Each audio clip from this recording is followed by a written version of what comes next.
പരമ്പരാഗത കലകളെ പ്രോത്സാഹിപ്പിക്കുന്ന അനുഷ്ഠാനം പോലെയുള്ള സംഘടനകൾ സമൂഹത്തിന് മാതൃകയാണെന്ന് folklore academy chairman OS Unnikrishnan. പരമ്പരാഗത കലകൾ നഷ്ടപ്പെടുന്ന കാലഘട്ടത്തിൽ അതിനെ പുനരുജ്ജീവിപ്പിക്കുന്ന പ്രവർത്തനത്തിൽ കഴിഞ്ഞ 29 വർഷമായി മുഴുകിയ അനുഷ്ഠാനം ഇന്ന് തെക്കൻ കേരളത്തിൽ വിശേഷ ശ്രദ്ധ നേടിക്കഴിഞ്ഞിരിക്കുന്നതായി Kerala folklore academy chairman OS Unnikrishnan പറഞ്ഞു.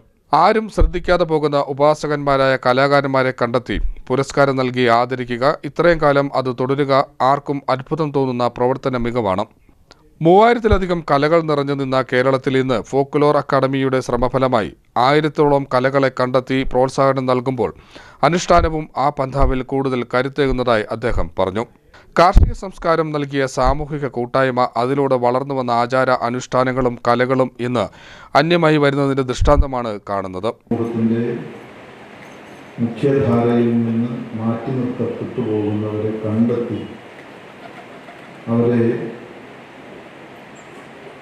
സമൂഹത്തിന്റെ ശ്രദ്ധയിലേക്ക് കൊണ്ടുവരിക എന്ന വലിയ കർത്തവ്യം ചെയ്തു വരികയും ചെയ്യുന്ന ഒരു പ്രസ്ഥാനമാണ് അനുഷ്ഠാനം. അനുഷ്ഠാനത്തിൻ്റെ വിവിധ പരിപാടികളിൽ പങ്കെടുക്കുവാൻ എനിക്ക് ഭാഗ്യം ലഭിച്ചിട്ടുള്ളതാണ്.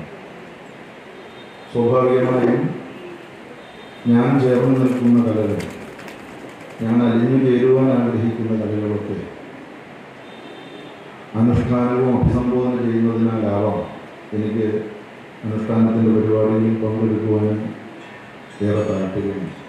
ആ താല്പര്യം കൊണ്ട് തന്നെയാണ് 2-3 വർഷം മുമ്പ് ഞാൻ ഫോക്ലോർ അക്കാദമിയുടെ അഫിലിയേഷൻ അനുഷ്ഠാനം എടുക്കണമെന്ന് അങ്ങോട്ട് നിർദ്ദേശം വെച്ചു. അനുഷ്ഠാനത്തിന് അഫിലിയേഷൻ ലഭിച്ചു. തീർച്ചയായും അനുഷ്ഠാനത്തോടൊപ്പം സഞ്ചരിക്കുവാൻ അക്കാദമിക്ക് താല്പര്യമുണ്ട്. പല കാരണങ്ങളാൽ ഇതേവരെ പരിപാടികൾ നടത്തുവാൻ പറ്റില്ല. അതിവിടെ സ്വാഗത പ്രസംഗത്തിലും അധ്യക്ഷ പ്രസംഗത്തിലൊക്കെ സൂചിപ്പിച്ചു. ആ പരാതി ഇത്തവണ നമ്മൾ പരിഹരിക്കും.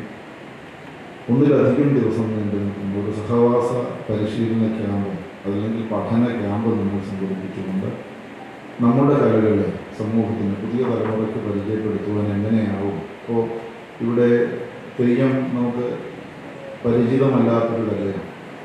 വിഷ്ണുവിൻ്റെ ക്ഷേത്രത്തിൽ വെച്ച് നടത്താൻ വെക്കുന്ന വിഷ്ണുമൂർത്തി തെയ്യമാണ്.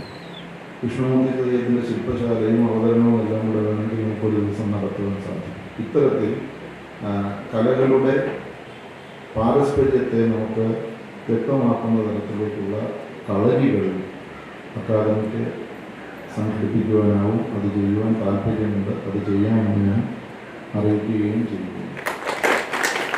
അനുഷ്ഠാനങ്ങളുടെ ഗുരുക്കന്മാരെ ആദരിക്കുകയാണ്.